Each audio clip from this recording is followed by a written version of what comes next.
Pernah kebayang nggak sih, kalau setiap kali kita naik taksi online, perjalanan itu sebenarnya bisa nyambung langsung ke dunia blockchain.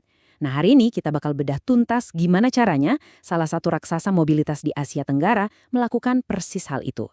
Mereka menghubungkan mobil dan pengemudi di jalanan ke sebuah ekonomi digital yang benar-benar baru. Kita akan kupas ini lapis demi lapis, anggap aja kayak membangun piramida. Kita mulai dari fondasinya, yaitu bisnis fisiknya yang beneran ada, terus kita naik ke data yang dihasilkan, lalu ke teknologi yang jadi jembatannya, model investasi baru yang tercipta, dan terakhir, gimana semua ini muter bareng dalam sebuah siklus ekonomi. Oke, kita mulai dari dasarnya dulu ya. Sebelum kita ngobrolin soal blockchain dan segala macam istilah canggihnya, penting banget buat kita paham kalau ini semua berawal dari bisnis yang real, masif, dan punya dampak nyata di dunia nyata. Coba deh bayangin skalanya. Angka ini bukan cuma statistik di atas kertas loh. Ini 2,6 juta manusia.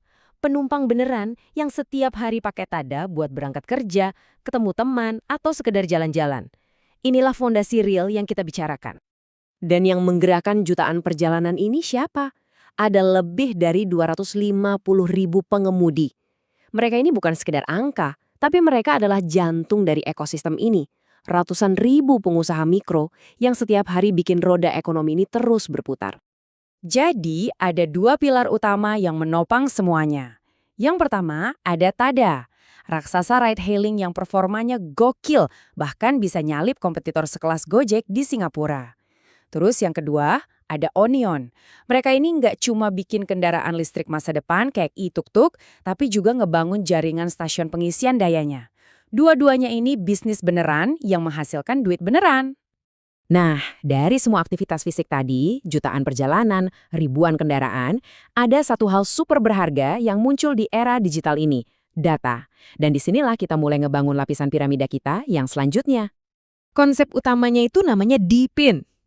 Gampangnya gini deh, DePIN itu adalah cara untuk ngasih penghargaan ke orang-orang dan perangkat di dunia nyata. Kayak, ya pengemudi dan mobil Tada tadi, atas data dan layanan yang mereka kasih. Tapi pakai teknologi blockchain. Terus gimana cara kerjanya? Prosesnya sebetulnya simpel banget. Jadi, seorang driver menyelesaikan satu trip, tindakan itu otomatis menghasilkan data digital, rute, info pembayaran, dan lain-lain. Data ini kemudian dicatat permanen di blockchain, dan sebagai gantinya, si driver dapat imbalan berupa token. Ini intinya, satu aksi fisik di jalanan Singapura bisa menciptakan nilai digital yang nyata. Oke, jadi sekarang kita punya pengemudi di dunia nyata dan imbalan di dunia digital. Pertanyaannya, gimana cara nyambungin keduanya? Nah, disinilah sebuah jembatan teknologi yang super krusial berperan, Clutch Wallet. Kita semua tahu lah ya masalahnya, mau mulai pakai kripto itu ribetnya minta ampun.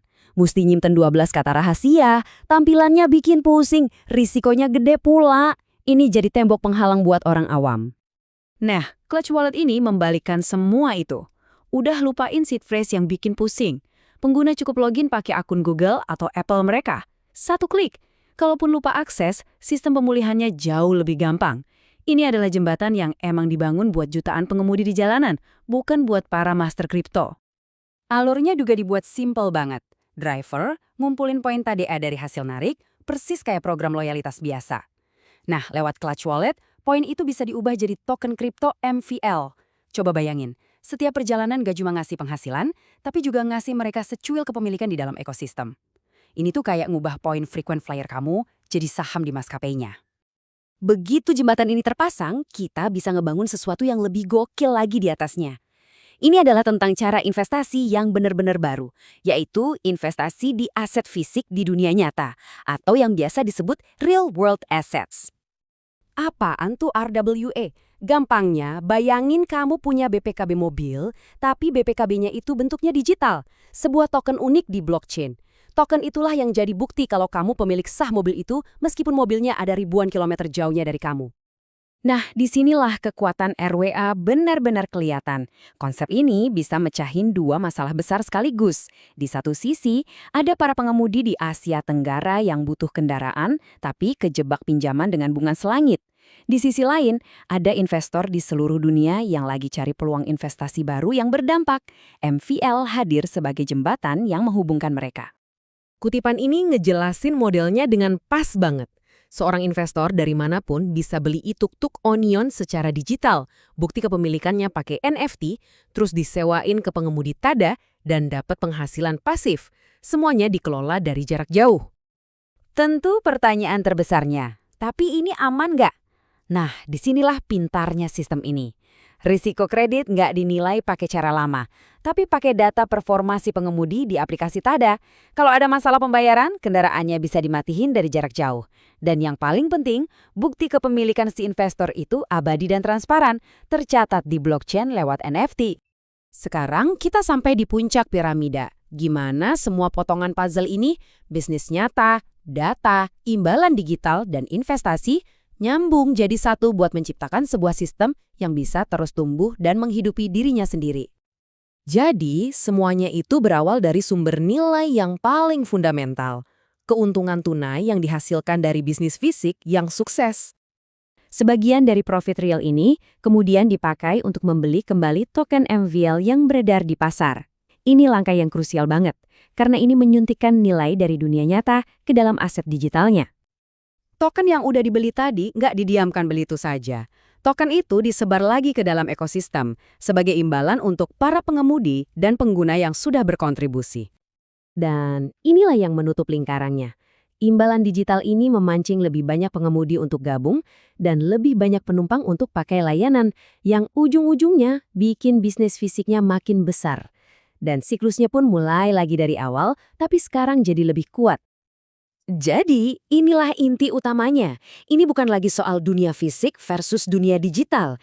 Ini adalah sebuah mesin ekonomi baru di mana keduanya itu saling mengisi dan membesarkan satu sama lain. Profit di jalanan mendanai nilai token, dan nilai token itu mendorong lebih banyak lagi aktivitas di jalanan. Sebuah siklus berkelanjutan yang brilian. Semua ini membawa kita pada satu pertanyaan besar di akhir. Kalau para pengemudi dan penumpang nggak cuma jadi pengguna, tapi juga dapat imbalan dan ikut memiliki nilai yang mereka ciptakan, apa jangan-jangan kita sedang melihat sebuah model di mana masa depan transportasi itu benar-benar dimiliki oleh komunitasnya sendiri? Ini sebuah pemikiran yang menarik untuk direnungkan.